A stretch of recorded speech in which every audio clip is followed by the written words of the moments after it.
Hello, praise the Lord, Jai Masiki. This is Pooja here. I hope you all are safe and healthy. God strengthens. परमेश्वर बल देता है।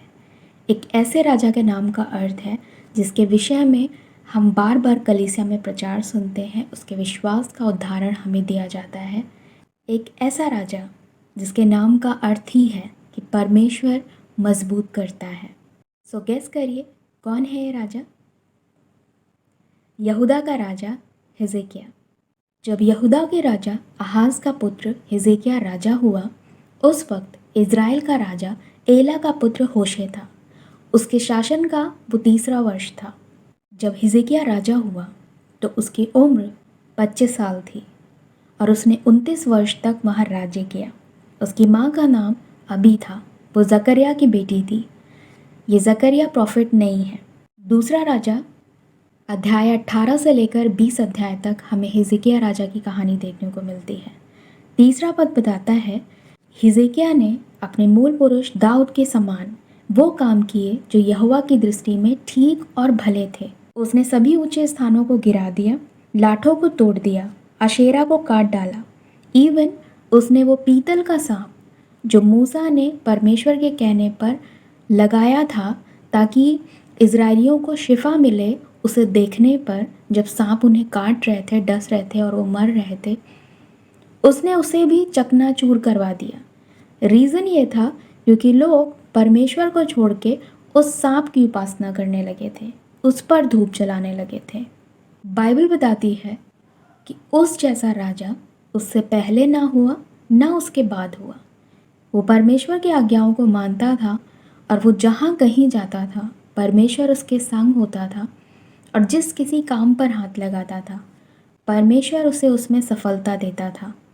यहाँ तक कि यहूदा जो आशूरियों के अधीन में था, उसने बलवा करके उस अधीनता से अपने उस राज्य को फ्री किया और अपनी सीमा से पलिश्तियों को मार भगाया। और इसका परिणाम यह हुआ कि हिजकिय्याह राजा के 4थे वर्ष में, जो कि होशे का 7वां वर्ष था, उस समय आशूर के राजा शल्मनेशेर ने शोम्रोन पर चढ़ाई की और उसे घेर लिया। 3 साल के बाद उसने शोम्रोन को पूरी रीति से अपना कर लिया और इजरायलियों को बंदी बनाकर आशूर में ले गया और उन्हें मादियों के नगर में बसा दिया। रीज़न ये था क्योंकि वह परमेश्वर से बलवा कर रहे थे, परमेश्वर को छोड़ के अन्य चीज़ों की ओर भाग रहे थे। इसलिए परमेश्वर ने उस वक्त आशूरियों के हाथ में उन्हें दे दिया। इसके बाद हिजकिय्याह के 14वें वर्ष में आशूर के राजा सनहेरीब ने यहूदा के सब गढ़ वाले नगरों पर चढ़ाई कर दी और हिजकिय्याह ने आशूर के राजा को कहला भेजा कि मुझसे अपराध हुआ है, मेरे पास से लौट जा, जो भार तू मुझ पर डालेगा उसको मैं उठाऊंगा। दैट मीन्स कि जितनी चीज़ें वो रिटर्न में देने को बोलेगा वो मैं उसे दे दूंगा। तो सनहेरीब ने उससे कहा कि उसे 300 किक्कार चांदी और 30 किक्कार सोना चाहिए। 300 किक्कार चांदी होती है लगभग 11 टन और 30 किक्कार होती है लगभग 1 टन। जितना सोना चांदी यहोवा के भवन में और राजभवन में था, हिजकिय्याह ने वो सब उठा के सनहेरीब को दे दिया। पर इसके बाद भी आशूर के राजा ने धोखा किया। उसने अपने 3 लोगों को एक बड़ी सेना के साथ हिजकिय्याह के विरुद्ध भेज दिया। जब वे यरूशलेम को पहुँचे तो वहाँ पर ऊपर पोखरे की नाली के पास धोबियों के खेत की सड़क के पास खड़े होकर राजा को पुकारने लगे। तब एलियाकीम जो राजघराने में काम करता था, शेबना जो मंत्री था और आसाफ का पुत्र योआह इतिहास का लिखने वाला था, ये तीनों बाहर आए। तब रबसाके ने कहा, हिजकिय्याह से कहो कि महाराजा अधिराज अर्थात आशूर का राजा यूं कहता है कि तू किस पर भरोसा रखता है? तू तो कहता है कि मेरे यहाँ युद्ध के लिए युक्ति और पराक्रम है। तो किस पर भरोसा रखता है कि तूने मुझसे बलवा किया है? ऐसी ही बातें वो कह रहे थे, लेकिन 25वें पद में लिखा हुआ है, क्या मैंने यहोवा के बिना कहे इस स्थान को उजाड़ने के लिए चढ़ाई की है? यहोवा ने मुझसे कहा है कि उस देश पर चढ़ाई करके उसे उजाड़ दे। कुछ याद आया? इज़ाबेल ने भी यहोवा के नाम को लेकर झूठ बोला था। तब राजा हिजकिय्याह के लोगों ने कहा कि अपने दासों से अरामी भाषा में बात कर, क्योंकि हम उसे समझते हैं, और हमसे यहूदी भाषा में शहरपनाह पर बैठे हुए लोगों के सुनते बात ना कर।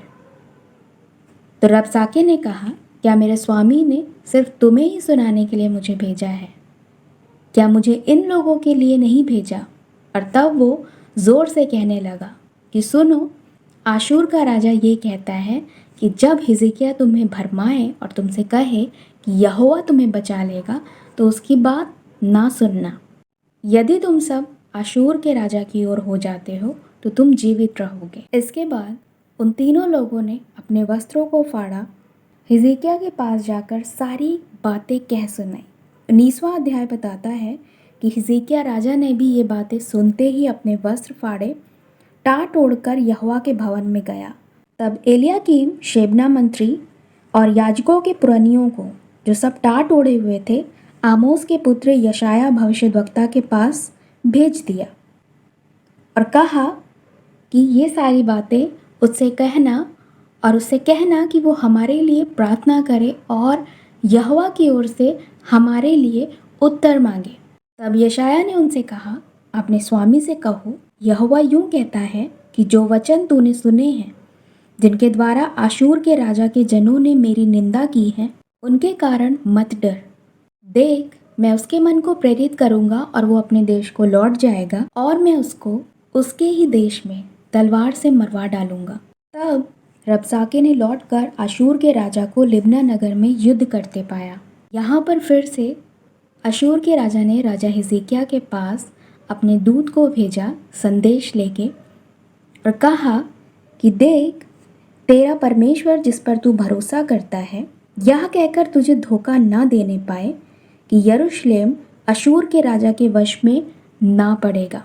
और कहने लगा, कोई ऐसा देवता नहीं जिसने अपने राज्य और देश को अशूरियों के हाथ से बचाया हो। राजा हिजकिय्याह ने उस पत्री को दूत के हाथ से लेकर पढ़ा और उसे यहोवा के भवन में ले जाकर उसके सामने फैला दिया। तब हिजकिय्याह ने यहोवा से प्रार्थना की। तब यशायाह का संदेश हिजकिय्याह के पास पहुंचा कि यहोवा यूं कहता है कि यहूदा के घराने के बचे हुए लोग फिर जड़ पकड़ेंगे और फलेंगे। पर आशूर के राजा के विषय में यहोवा यूं कहता है कि वह इस नगर में प्रवेश करने वरन इस पर एक तीर भी मारने ना पाएगा, और जिस मार्ग से वो आया है उसी मार्ग से वापस लौट जाएगा। और मैं अपने निमित्त और अपने दास दाऊद के निमित्त इस नगर की रक्षा करके इसे बचाऊंगा। उसी रात ऐसा हुआ कि यहोवा के दूत ने निकलकर आशूरियों की छावनी में 1,85,000 पुरुषों को मारा। और भोर को जब लोग उठे तब देखा शव ही शव पड़े हैं। तब आशूर का राजा सन्हेरेब चल दिया और लौटकर निनवे में रहने लगा।